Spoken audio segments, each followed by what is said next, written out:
is a topic that I have brought up often on this channel. More so if you are a patron on Patreon, you have no doubt seen the inconsistent upload schedule and been privy to my odd sporadic ramblings. At this point, you could probably plot points on a chart that map out the extreme ups of my manic episodes and the downs of my depressive episodes. And I can think of no better time to talk about failure than in the wake of my failed Kickstarter and IzumiCon.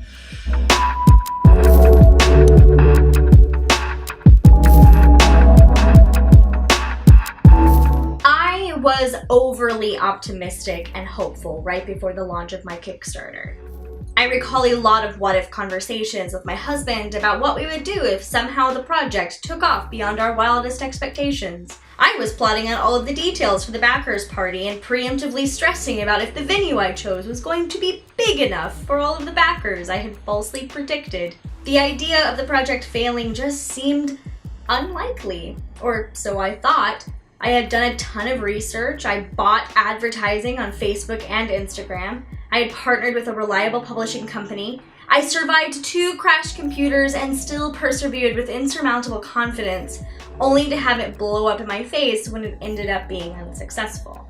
Now I'm stuck in this rut, feeling like an immense disappointment to myself and to those of you who have supported me, which honestly is the worst kind of failure, at least to me personally.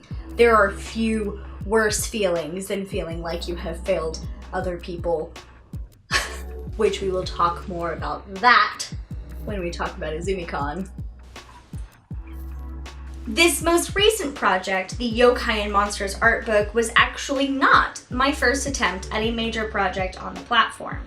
I launched a different project back in 2015 that also underperformed. I hadn't anticipated how depressed I would become after that. That failure in particular was one of the big contributing factors to why I fell into such a dark place at the tail end of 2015 and throughout all of 2016. And if I'm honest with myself, I found myself back in that rut. The first few days after the art book's launch was great, and if it had somehow kept going at the rate it had started at, I would have been fine. But there was an entire 2 weeks where it went completely unnoticed. It got to the point that unless it gained a lot of exposure suddenly, there was no way I would raise the funds before the project's end date. I had actually launched it strategically right before SoonerCon. I printed out promos and even had a poster promoting my project at my booth. I nearly ran out of promo cards, but not a single person from SoonerCon pledged to the project.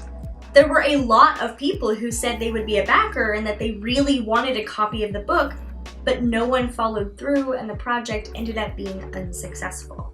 I was actually at work the last day of the project, and I remember curling up in one of the bathrooms and just crying.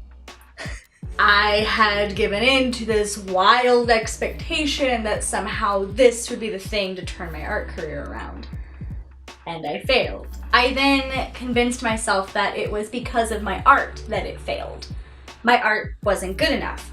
It wasn't worth investing in. And I still think that.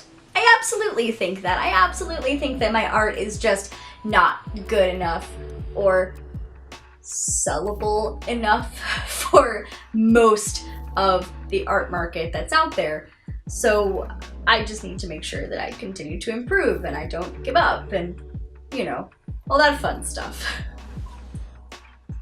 I am thankfully in a completely different mindset this time around. I am still depressed as hell and am drinking by myself far too often, but I am still in a better place. I managed to take that trauma and look back at those failures through a more productive lens. And even though I failed to achieve what I set out to do, I know that I've still learned something and can move past this and conquer any new obstacle as it comes around. But even though I can see the silver lining in all of this, that doesn't necessarily mean that you do. Those of you who pledged to the Kickstarter ended up with nothing. Those of you who have told me that you can't wait to see what I create next are often left with months worth of awkward silence while I try to piece my brain back into my head box. I hate disappointing people. That is one of the quickest routes to making me feel absolutely worthless and like I should just walk into traffic. Needless to say, I am very upset over the cancellation of IzumiCon for more reasons than I can express in one video. More specifically, I'm upset because of the fact that it was such a giant disappointment for me and for all of you. And even though I had no control over the situation, the fact that I was involved in any way and I was promoting it in any way makes me feel like I contributed to that disappointment, which is silly. And I'm sure therapists would have a heyday telling me that that's silly, but that's still how I feel. That is still how I have compartmentalized this problem. I've been talking about IzumiCon and the projects I was working on for my booth over on Twitter for the past few months. I even submitted panels talking about Japanese art history and why I think anime belongs in the classroom, and I was really excited about them. People on Facebook were equally excited and sent me messages of encouragement. And then the thing happened. Let me just illustrate this dumpster fire from my perspective. And in order to do that, we have to travel back in time a little bit to 2017. I had an Artist Alley booth at SoonerCon 2017, and there I bumped into an old friend who was volunteering, Des. Des and I were inseparable when we were kids. We were friends most of elementary school until I had to move away. We had reunited via Facebook years later and were both really excited to be back in one another's lives. Des then tells me that she had become the new owner of IzumiCon, a local anime convention that had previously been under some rocky management. I was, understandably, a little worried. Excited for sure. My friend had just acquired an amazing opportunity that was going to be fun for everybody. But I was still a little worried. I wanted nothing but the best for her. I wanted desperately for her to succeed. Shortly after SoonerCon, she contacted me and we talked back and forth about how I could help her with this project. She asked me if I would be willing to be the programming and events director, to which I declined the offer, and let me tell you how happy I am to have dodged that bullet. Good job, past me. We eventually come to an agreement that I would help with all of their promotional art, stuff for their website, con badges, con book, all that fun stuff. I sent all of my information and examples of my work to the art director and was promptly met with silence. I knew that IzumiCon wasn't going to be the most organized of events, given that this was her first year and Des hadn't ever hosted an event like this, or of this size, at least as far as I know. But I hadn't quite anticipated the level of unprofessionalism I was met with. After months of no one responding to my emails, I eventually reached out to Des and asked what was up. I was given an excuse, and I ended up sending more emails, which was met with more silence. I was frustrated, to say the least, especially since Des had promised me a free Artist Alley booth for helping. After literally 4 months, I went back and checked my email. It was 4 months worth of emails and silence. Des does the super awkward thing and puts the two of us in a private Facebook thread with Ashley, the art director, who had been ignoring my emails. And Ashley told me I wasn't needed, that my art was unwanted, and she had already hired people to do all of the art that I was going to be helping with. Her excuse was that I, quote, didn't answer her emails.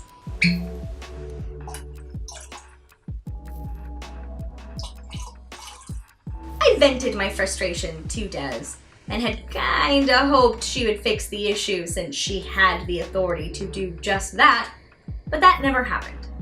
So instead, I had to scrape the bottom of my bank account for an extra $150 for an Artist Alley booth, which wasn't at all in my budget. Life continued on its merry little way until the beginning of this month. I received an email from Ashley, the only email I had received from her at this point, stating that she had resigned from her position as art director for IzumiCon. I didn't think much of it. Quite frankly, I was unsurprised, given the interactions I had with her and the unprofessional manner in which I was treated. I had assumed it was just an isolated issue.